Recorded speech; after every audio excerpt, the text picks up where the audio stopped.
everyone. Welcome to It's Sybil. I am Sybil Wilkes, and everyone is here.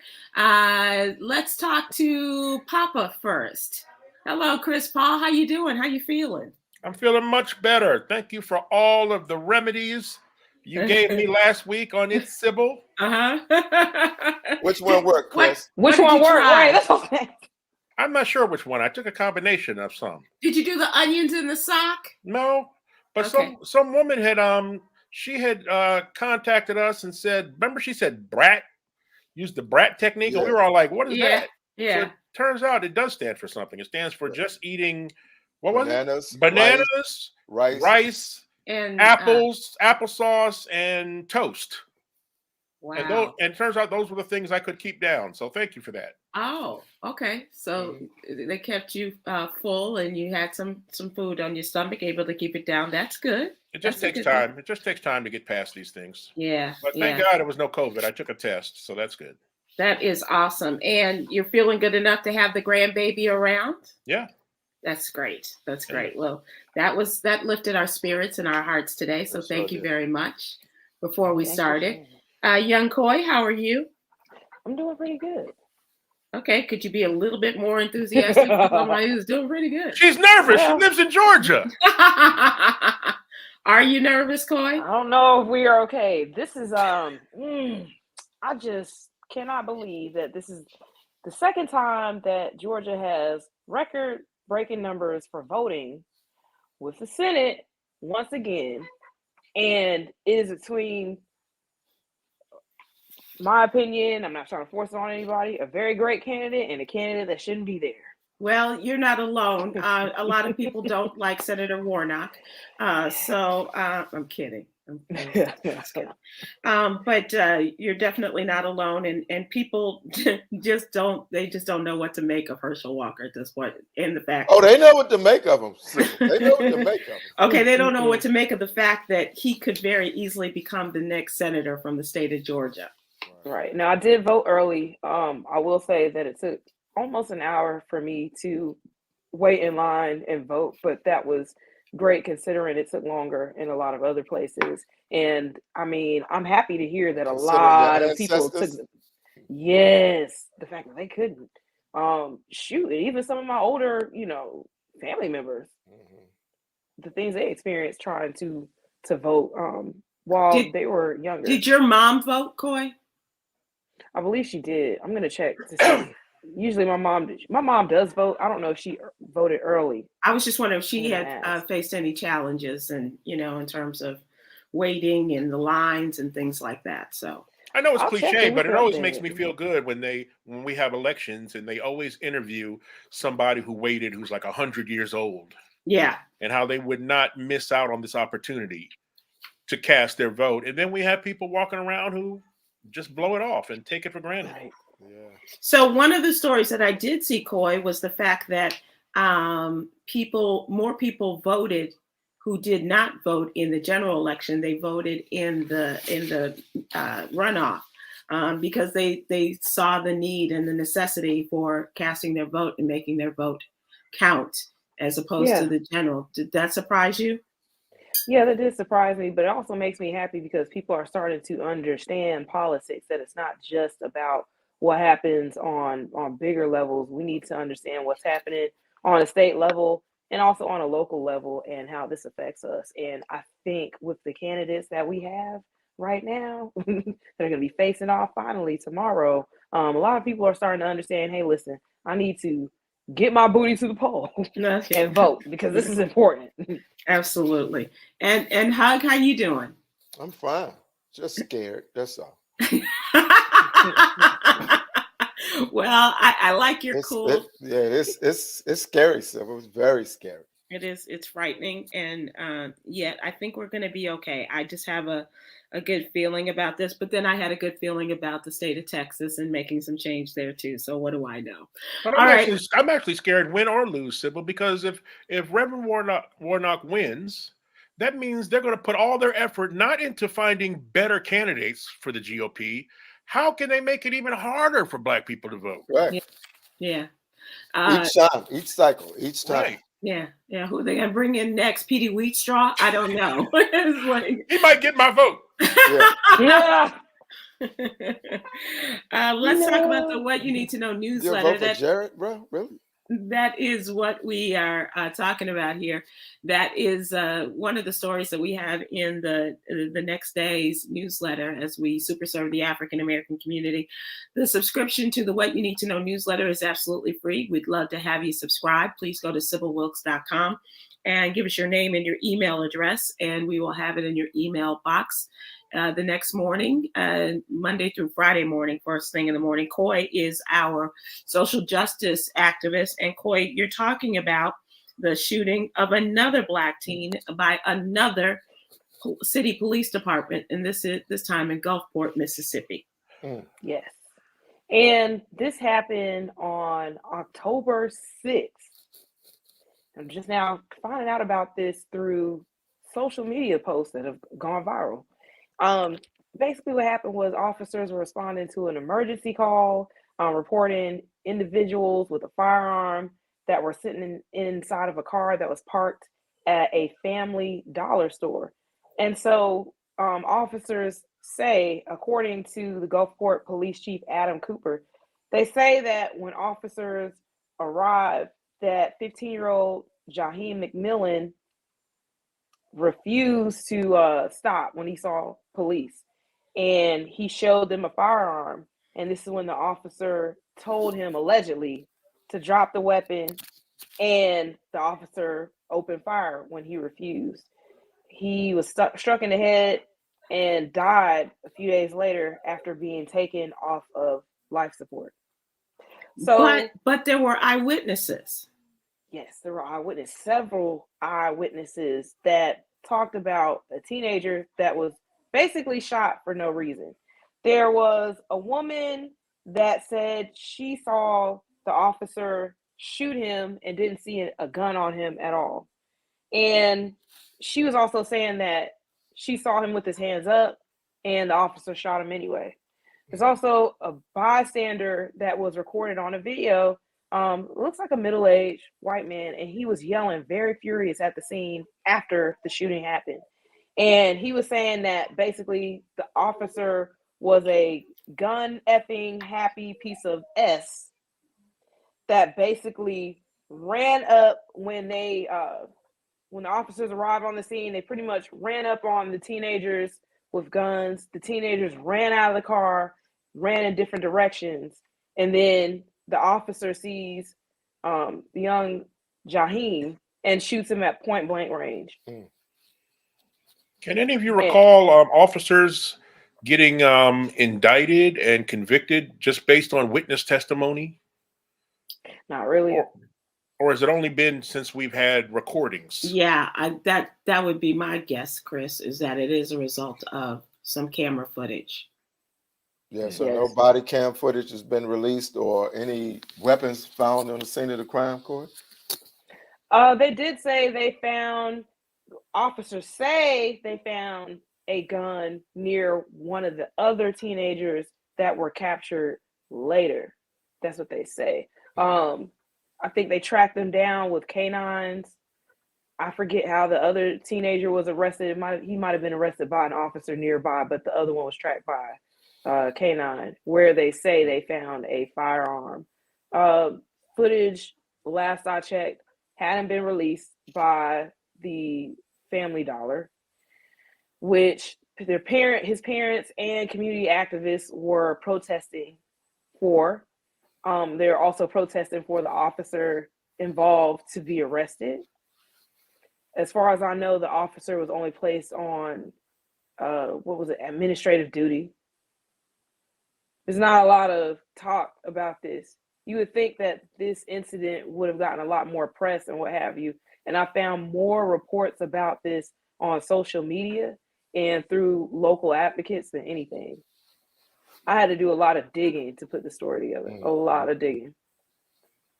Well, I can't say that we didn't know about the story, but I do know, because I do remember talking about it at one point and doing it on another media. But it is, one of those things where you almost want to say, stop me if you've heard this before. Unarmed Black teen shot by fill in the blank police department. Would you guys say that law enforcement in this country has weathered the storm? Like we all know how several years ago, a couple years ago, there was a national movement that America was just of all colors, black and white people marching together. We were outraged. We'd had enough of police brutality and violence and the murders of black people for no reason at all, and defund the police. But it seems like they weathered the storm. And now we get stories like this, and you don't turn on the news and see thousands of people in the street. Right. It's not a public outcry as so the big story of a police chief resigning today comes from Tampa, Florida, and it's over the fact that she was in a golf cart that had no license tag on it, and she was stopped by a cop. She's the police chief of Tampa, Florida, and she says to the cop, it would really help a lot if you just kind of let us go. And this is on camera. This is on his body cam. Right. And so this became a big deal. She resigned over this case in which she asked to be let go, in which she and a friend were driving along in a golf cart. No indication about whether alcohol was present or not that I saw. So how crazy is it that people will resign over this kind of case, but not do anything about people who are involved in murders? Right. Which means what really was going on with them in that golf cart. So. That was definitely an improper entanglement going on right there. You should have saw the dude. Right? I saw him. I gotta go. Right, the dude looked like he'd been in those grapes. That's what my daughter grandmother said. He's been in them grapes. She identified herself as the police chief, and then she gave the cop, and then she gave him a card. Said, "Here, call me if you ever need anything." Wink, and wink. I do mean anything. Because I know how to take a ride. So I saw the video and I didn't think it would be that big a deal, honestly. I didn't either. So. I mean, you think if you get to be police chief, those are the you perks get out of jail free, right? You get out of jail free card, especially exactly. Especially you're not breaking the law. You didn't commit an actual work, crime. You're just having a little hookup on the golf course. And if you did get a ticket, so what? Yeah. She wasn't even driving the cart. She wasn't. Yeah. She should have let the guy who was driving, the man, take the ticket, and then she can tear it up later. And then she could say, I'll see you in my office 9 o'clock Monday morning. What really was going on, police chief? You was on the passenger side. But because the cop didn't even recognize her. The cop didn't know she was the police chief. She could have got away with this whole thing, but she wanted to flex in front of her boyfriend. Right. Let me take care of this. Or someone else's. I'm not sure. Oh, yeah. Let me take care of this. No, the ticket. I'm talking about the ticket. Right. It just boggles the mind how that is such a big deal, but the killings of our people on the streets of any city USA does not go as far as this in terms of what you're doing. Today started the trial of the Fort Worth policeman who killed Atatiana Jefferson. She was killed in her home while she was playing video games with her nephew. It has taken 3 years for this case to come to court. 3 years. And it's been so elongated, the process, that a protracted process that this isn't funny, but the attorney representing the policeman, he died last week. Then they had to delay another. That's how long it's been. Yeah. Dang. Yeah. So all of these cases in which young Black people, old Black people, people of color are killed, they can draw this out. People are not charged the way they should be. And certainly the cities of Dallas and Fort Worth indicate how this does not go far enough in what they're doing to charge these people. But this woman, she resigns. That female police chief, she must not have been well liked, because when cops do murder somebody, they rally together and they all start to cover up. First of all, how did that policeman's camera video even get public? How did it go like that? That's right. They must not like her at all. Yeah. Right. Dang. Yeah, absolutely. All right. Great observation. So it is that is one of the stories that we Say it's a lover's triangle. Yep. Got me some police chief last night. One of the other stories covered in the What You Need to Know newsletter is good news for Black folks in the South Carolina, showing that it's got some power, and what it did in 2020 still remains on the mind of President Biden. And so they have flipped the script, and the power of Black people is being shown in terms of the Democratic primary states and the order in which they are chosen to go, and to proceed with their caucuses in the state of Iowa, as well as the primaries. So because South Carolina was the impetus for Joe Biden's turnaround, his revival of his campaign, he's not forgotten South Carolina. And he made sure that the Democratic National Committee, in their decisions about the calendar for 2024, they made South Carolina the first, and for 50 years, Iowa has been the first state.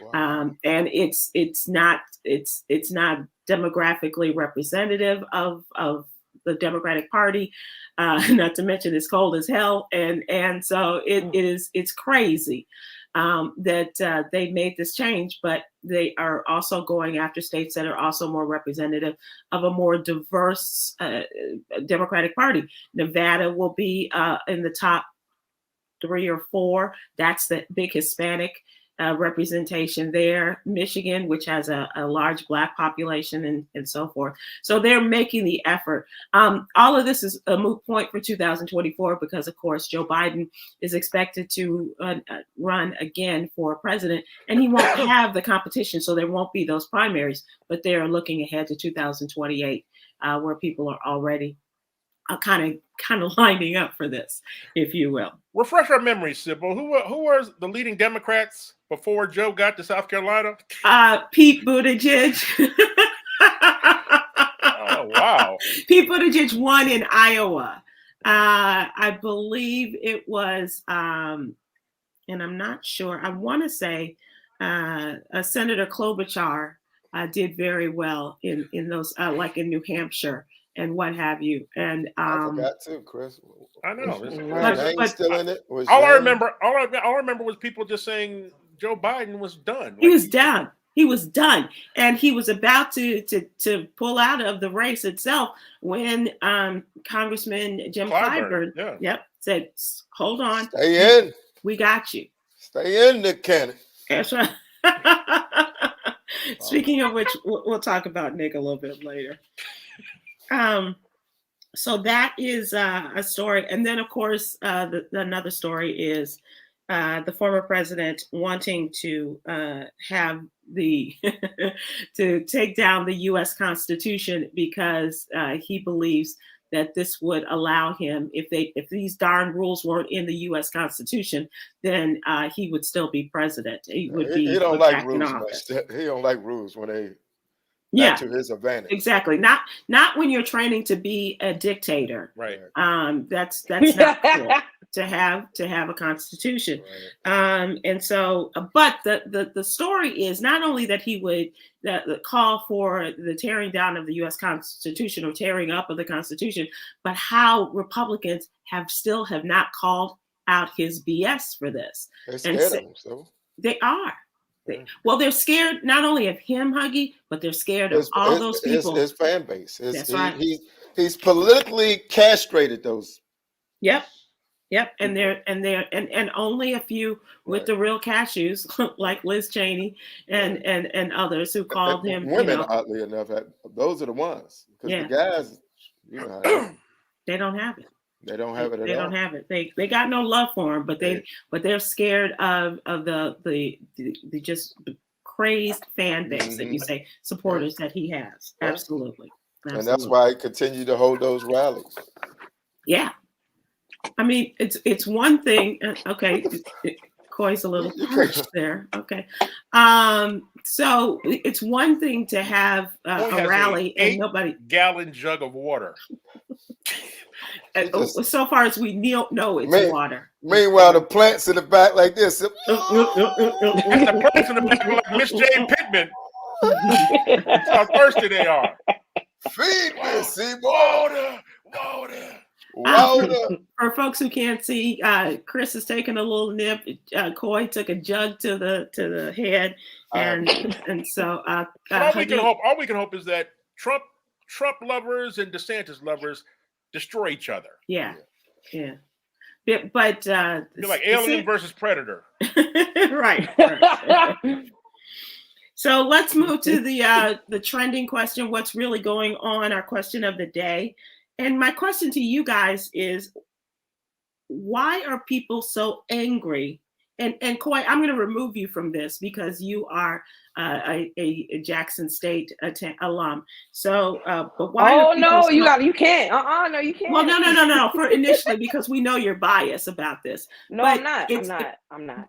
Well, you should be. But people are so angry with the fact that Deion Sanders has taken off from Jackson State and now taking on, which is a historically Black college and university, and that's the point, and is now taking on the head coaching position at the University of Colorado. Twitter has gone crazy. Folks that don't even go to HBCUs, not even alums of HBCUs. They have flags flying half-staffed at the black barbershops. And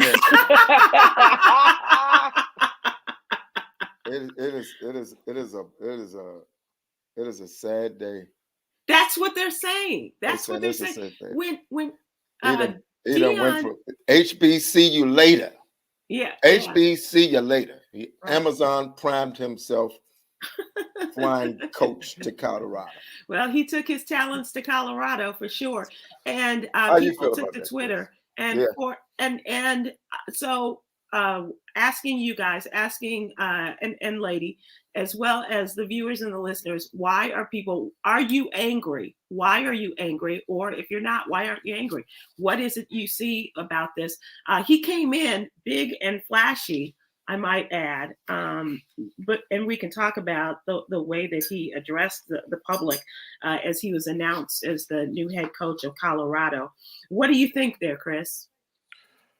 I mean, I'm not mad at Deion Sanders. I mean, he delivered.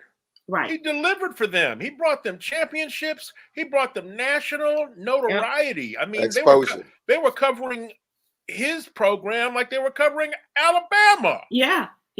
Just because he has that kind of charisma. I mean, he delivered everything, and now he's moving on to a bigger program with more. He's going to make a lot more money. But they wanted to be that program, and it is what he represented. He said he wanted Jackson State to compete with your Alabamas and your Notre Dames, but he said the problem is they have skilled players, meaning quarterbacks, receivers, safeties that can match up. But those big white schools get the big boys on the line. Because if you're a 400-pound lineman, you're not going to an HBCU. You're going to go to Alabama. But they were doing that when Deion was there. At Florida State, right? His presence alone. They weren't getting the beef up front, I'm saying. They weren't getting those linemen. Bro, you don't think they were coming, bro, with Deion present? And Deion meant more than just a coach to those guys. Over 3 years, they didn't come. Because if you're 400 pounds and you're an offensive lineman and you go to a school like Texas or you go to a school like Notre Dame, you're automatically going to the pros.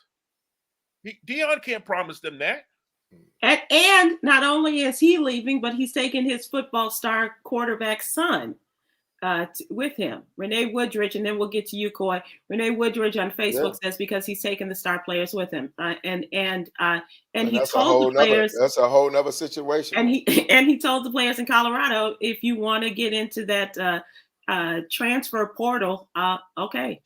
Because there's no guarantee that you're going to have an opportunity to play for me either. And if you look at him taking those star players from Jackson State, that's him fulfilling a promise to them. That would have been terrible if he recruited. He's talking about players he recruited that could have played at Alabama or a school like that. Mm-hmm. And he got them to believe in his system and come there. Imagine if he had just left them there. That would have been foul. So what he's doing is saying, I'm going to keep my promise to you guys. Don't you think there's going to help you get to the pros? Don't you think there's going to be some NCAA investigating into this? I don't think so. You don't think so, Chris? Because they don't care about HBCUs. So, Coy, what's your thought on this as Miss Jackson State? And this is my concern, and I would have the same concern for any HBCU if Deion Sanders was a coach anywhere else. We understand that a lot of people decided to come to Jackson State because Deion Sanders was the head coach. There were also a lot of business opportunities like endorsements and what have you that were created because Deion Sanders was there.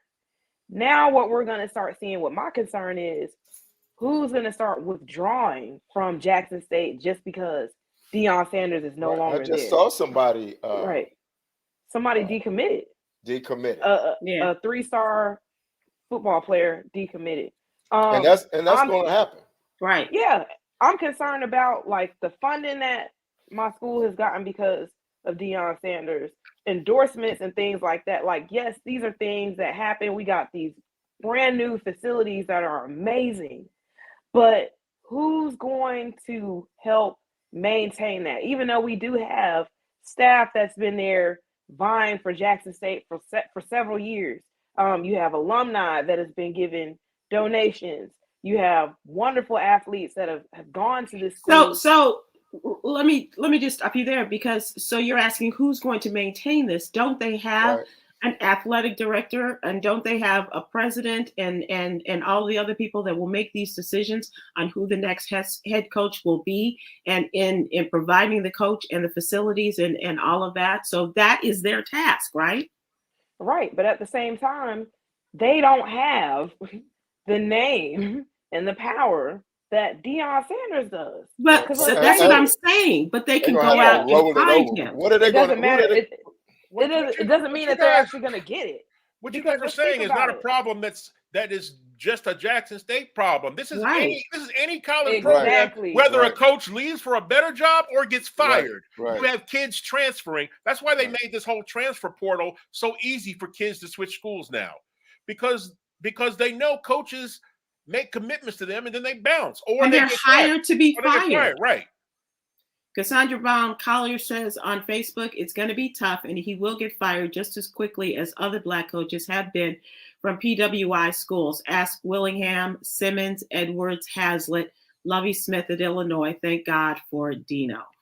This is just my overall concern. We're going to start seeing how many of these companies that endorse Jackson State for all this stuff, how many are actually interested in HBCUs? Were you interested in HBCUs and supporting them this way, or were you just interested in that comes, the cachet comes with Deion for sure.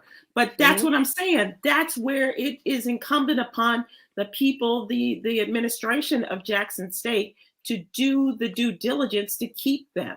Right. The next I don't think it's going to happen. Is going to be very important. I heard somebody floating around on Twitter that they should try and recruit Ray Lewis, somebody of that stature, to be the next coach. Somebody who is an former NFL star. Right.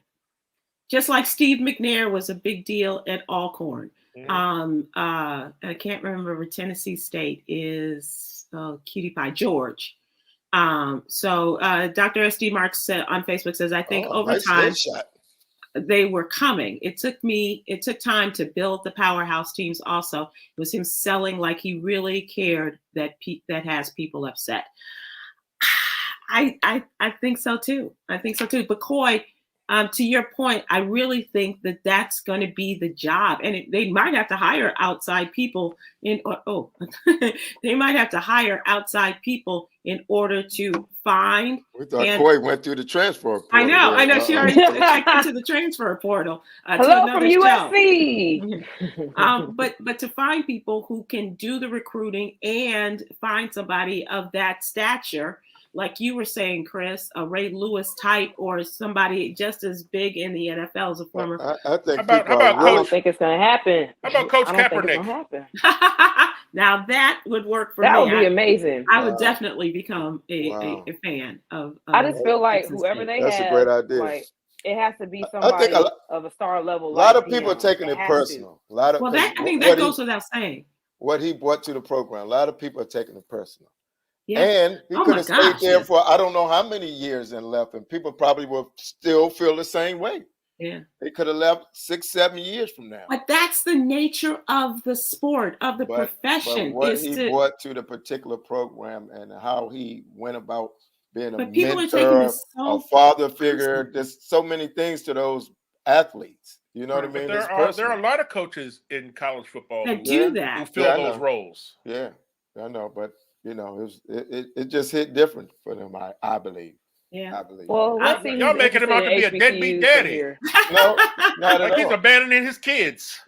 No, they're coming My with him. thing is, I just want to see who's interested in HBCUs from here. This very well could have been any HBCU, and I would love to see this happen to Swag every lives school, not just matter. Jackson State. Swag lives matter. Swag lives matter. So let's see. I want to see who keeps up this energy. I want to see. So, Coy, as a football fan, who would you like to see? And we'll come back to SD Marks. Who would you like to see, as Chris said, on somebody on that Deion level that could do for Jackson State what Deion did? Well, I do love the idea of Colin Kaepernick. That would be amazing. I don't know where his coaching skills are. Are you all But that would disappointed be that great. other black schools didn't follow that blueprint and find them a high-profile coach? Because Deion was so good at his coaching. I mean, he kicked everybody's butt Right. all the time. Yeah. Like it wasn't even close. They were blowing people out. I mean, he had a tremendous record, the likes of which, they haven't, what was it, 27-5? right. I don't want other coaches to lose their jobs, but I mean, once you saw that national media was focusing on Jackson State because of Deion, you might have said to yourself, you know what? We need to get us one of those. We need one of those coaches, right? Right. Yeah. I just want national media to be interested, no matter who the coach is. I want these types of environments. Unfortunately, we have to go that route. Please. It always got to be a different route. And it's got to be a personality. It's got to be somebody with the skills that can deliver. Can grab the press, can grab the media, can grab the boosters, can grab the national businesses and all of that, and the students. And can we get like Scottie Pippen or Michael Jordan to do the same with basketball? You got to have personality to do that. Sorry. They did. Thank you. Jackson State had pride way before Deion. What he brought to the school was not to fear playing and beating those big time white football schools. And I think that there are coaches that can do that. I'm just not sure that they have the name and all of that. But I think that that's what Eddie Robinson, didn't, he came along and did things for Grambling State that, on the same level that Deion tried to do and made Grambling State a named school. And there are coaches out there. They may not have the name of Deion, primetime, whatever you want to call them, but it does make a difference. Yolanda, can you go back to SD Mark's comment? I think Chris, didn't you want to go to Grambling? No. You didn't want to play for Grambling? Mm-mm. Oh. Who did you want to play for, Chris? I was talking about the band. Grambling, that's a great program. They got and they're no Jackson State, but they have a great band too. They got a great saxophone section. Okay, all right. Says the saxophonist. Okay, they do. They got their own dances and stuff. It's cool to watch. This is and a lot of people in SD Mark says HBCUs don't have those type resources because they are systematically undersourced and underfunded. That's absolutely true. And they came and that was, and you got to find somebody who doesn't need their money. What you work in the office, woman? The athletic director of Colorado, they asked him, they asked about where they're getting the money to pay Deion this big salary. And they said, honestly, we don't have it yet. We don't have it. But we're sure we're going to get it, meaning those boosters are going to kick in. Yeah, right? if you hire him, they will come. Right. Yeah, $30 million, I think was the figure, $29.5 million. And by the way, I can't recall any white coaches in college being hired and somebody asking, where are you getting the money to pay them? Right. Like, where are you getting the money to pay this Negro? Yeah, right. Brett Favre? Deidre's 1210 on YouTube says, unfortunately, he sold wolf tickets to athletes by promoting moving from institutions where they had better opportunities to invest their talents into HBCUs. He's leaving and they are going with him. Mm-hmm. And that's my how question. people feel. Yeah, and It's divided. the students have the right to leave, but that's why I'm thinking that there's something else. There's going to be some investigating going on regarding this. There's some people that's bitter behind this decision. You better believe that. Oh, yeah. I didn't like the way he started it when you saw the video of him talking to his kids for the first time. Uh-huh. Yeah. First thing he said to them was, "It is what it is. What it is. It is what it is." Marcy J on YouTube said Eddie George is still at Tennessee. Yeah. All right. And I think that he is one of those professionals that brought a level of professionalism to that school's program. One of the first ones. Yeah. Yeah. Well, like I was saying, remember when Steve McNair went to Alcorn? That was a long time ago. Steve McNair's been dead for a long time ago, but for a long time. But this is a lot of media, especially the mainstream media. Randall Andrewson, had they offered me that amount, I would have left it. I would have left at halftime. Okay, well, that's pretty much the way people are feeling. But they had to encourage people on one of the Jackson State pages to not boo at the football game. I guess coming up, and why would they boo the team? What was that blues song they was playing? Coy, was they born? I gotta catch up. I've been at work all weekend, so I don't know. Okay, I'll find out. What's that blues song, Chris? One woman for something. I can't think of the name of it. Well, let's talk about it in trending topics. Let's move there. Thank you all for participating in the question of the day. Trending topics, there's a lot going on, ladies and gentlemen. The Supreme Court heard a case of a Colorado designer who opposes creating same-sex wedding sites. This is crazy to me. This is really crazy. The court heard oral arguments in a case that was brought to them by a web designer based in Colorado. A 38-year-old white woman by the name of Lori Smith filed a lawsuit against the state of Colorado, arguing she has the First Amendment right to deny same-sex couples of her services because of her own religious beliefs. This doesn't seem to be a case, but the state of Colorado, they're talking about that there's a state law and that people have to make their business available to people, but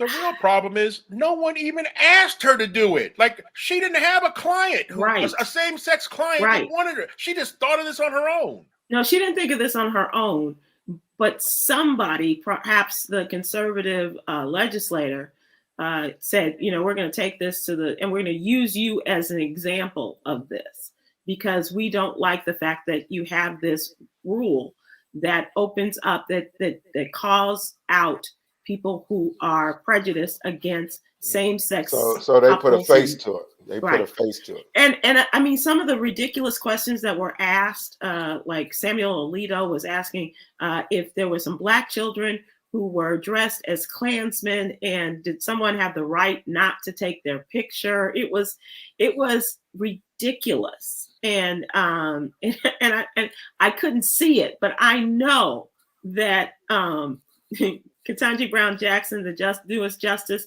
and Sonia Sotomayor sitting back on, this is some bull right here. Do you see what Clarence Thomas was getting turned on thinking about two white women together. So, Amy, especially with that, that's real disgusting, Chris. Especially with this Andy Griffith doppelganger.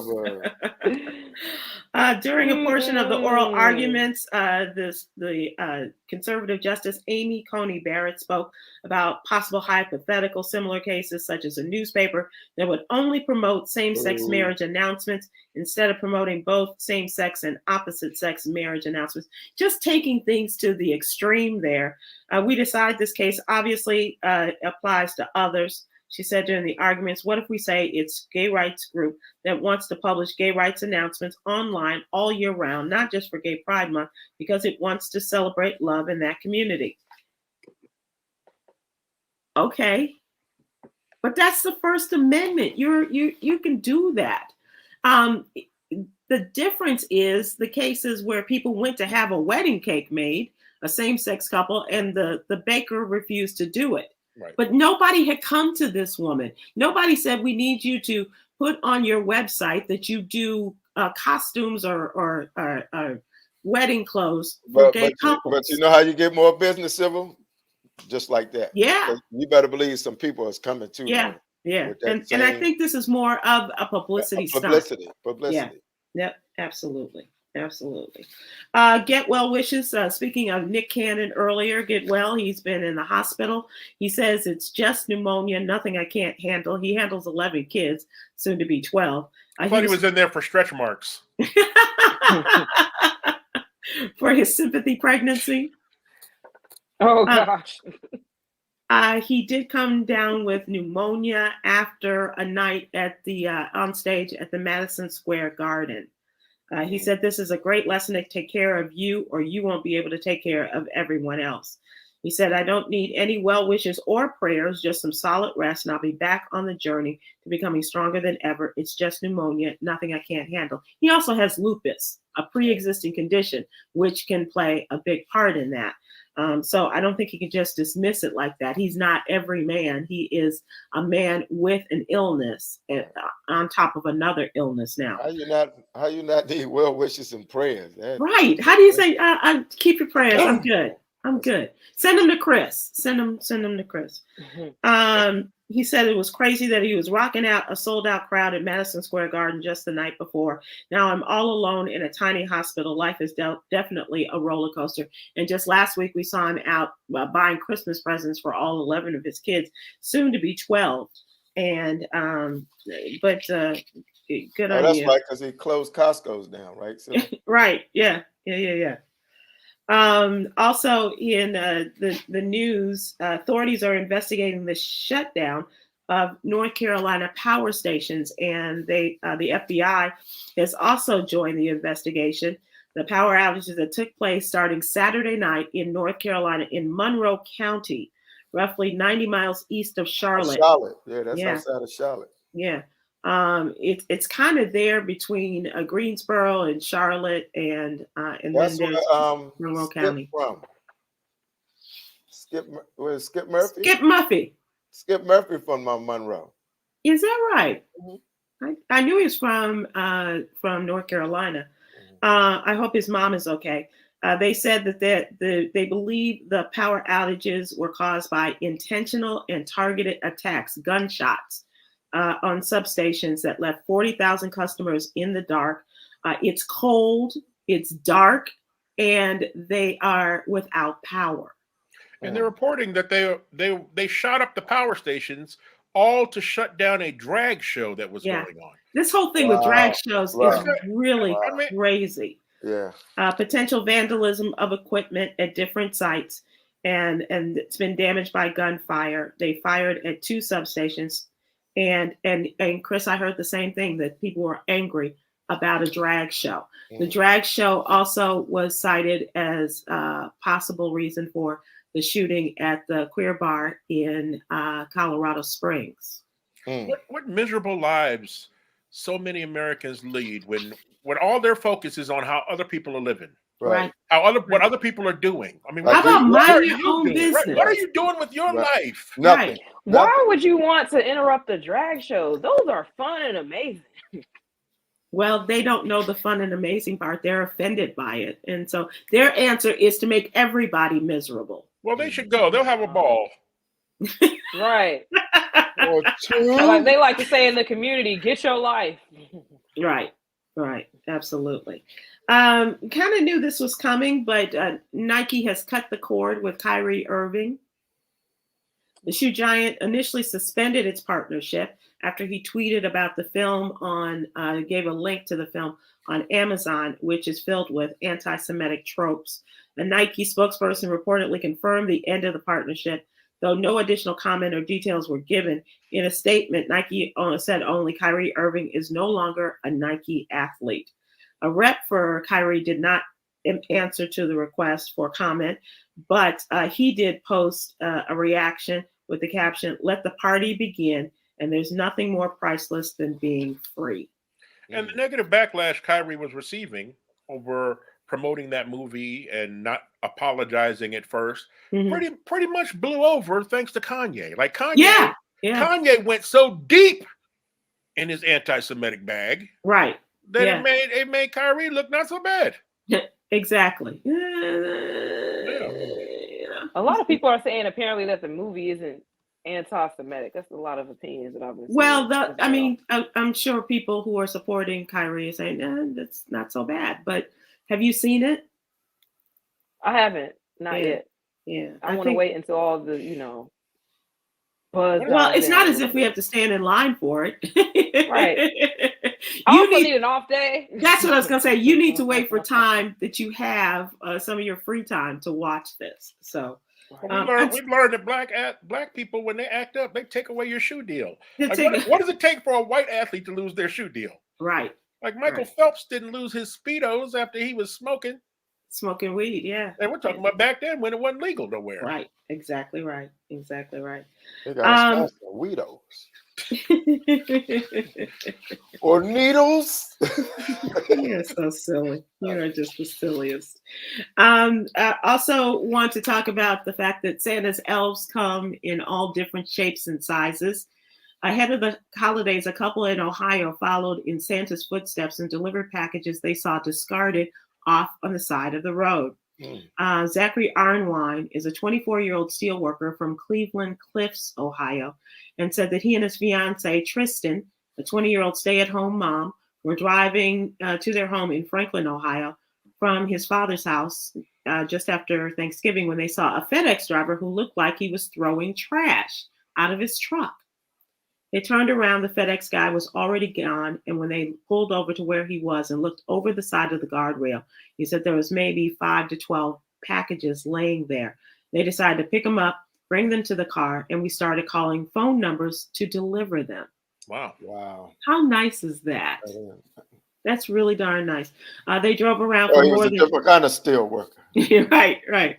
They drove around for more than 2 hours, calling the recipients and bringing them their packages, and added that people were surprised, pretty amazed when they received their parcels. Well, good on them. Did they also call FedEx? They also call FedEx and get dude fired? Okay. And got his job. That's the next question. Why was he throwing packages?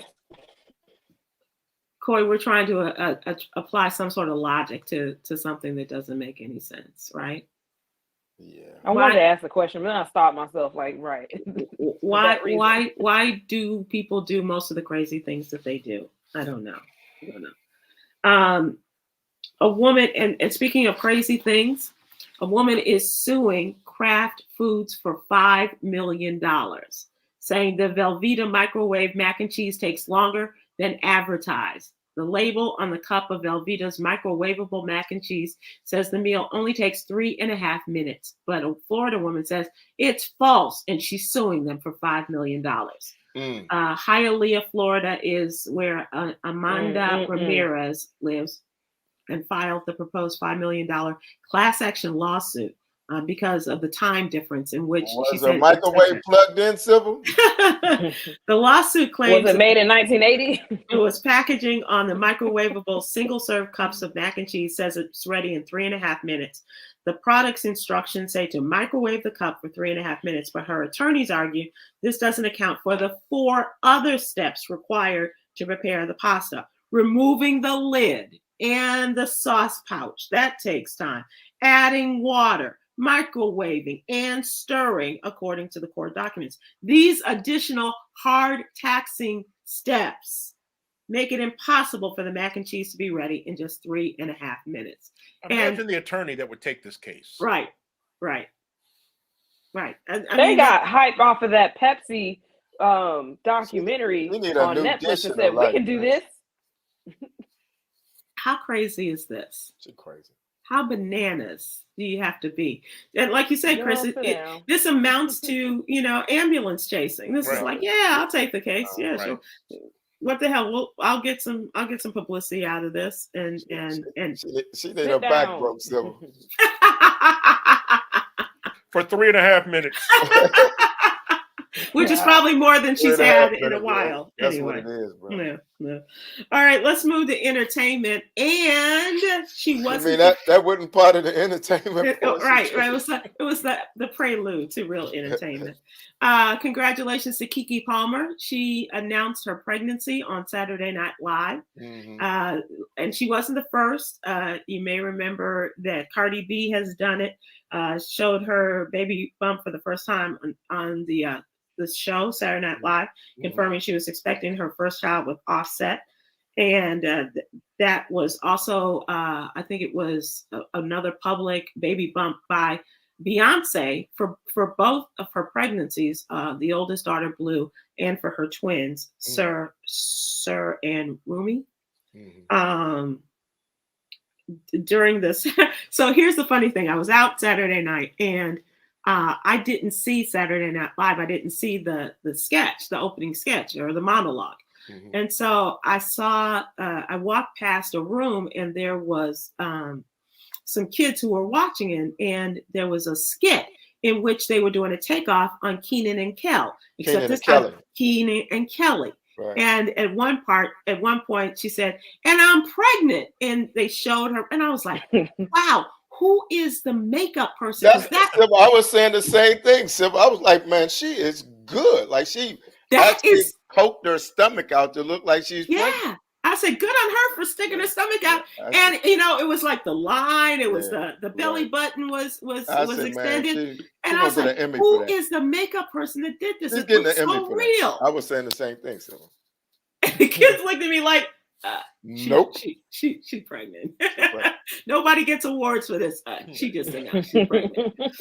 But it became a part of the show throughout the night. Another sketch or two. She was pregnant. So congratulations. But Keke hosting Saturday Night Live is just another achievement in a great career she's had. Right. Yeah. A great career. Yeah.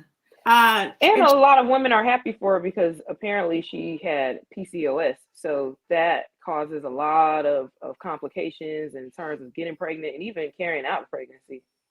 Right. And so she has talked about her challenges in getting pregnant, and her boyfriend, who his name is Darius Jackson, paid tribute to her on Instagram. Is it black, Sybil?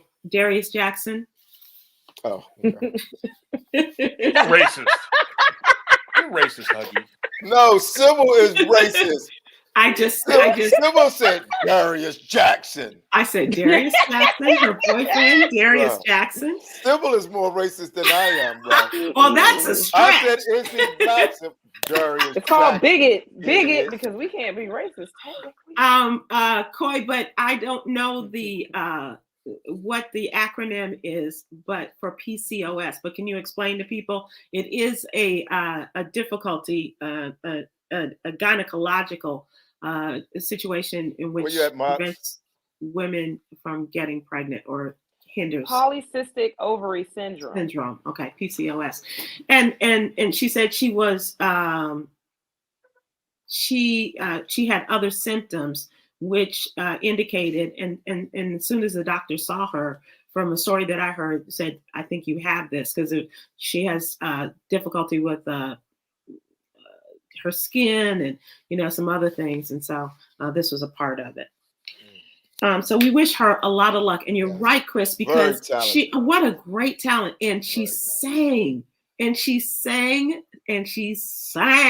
during one particular skit, and it was just positively beautiful. Just absolutely great. I had to come home and watch what I recorded because there was a lot going on during that, including SZA, who was just awful. I miss SZA. Was she good? Yeah, she was really good. It's time for us to take a look at our daily inspiration from Yogi's Jewels. Okay. Taking a deep breath allows oxygen to flow to the brain and clear your mind. So let's take a deep breath before you take a deep swig. That's allowing oxygen to flow to our brain and clearing our minds. Chris, I'm sorry, Papa, is baby nearby? No, he was put to bed. Oh, yeah, it's getting a little late. Okay. Hey, you guys, thanks a lot. I appreciate it. And we will talk to you soon. Thank you very much for everybody who's watching. And there goes a hug. It's Betty Bye time for all the kids in the crowd. See y'all later. Thanks so much.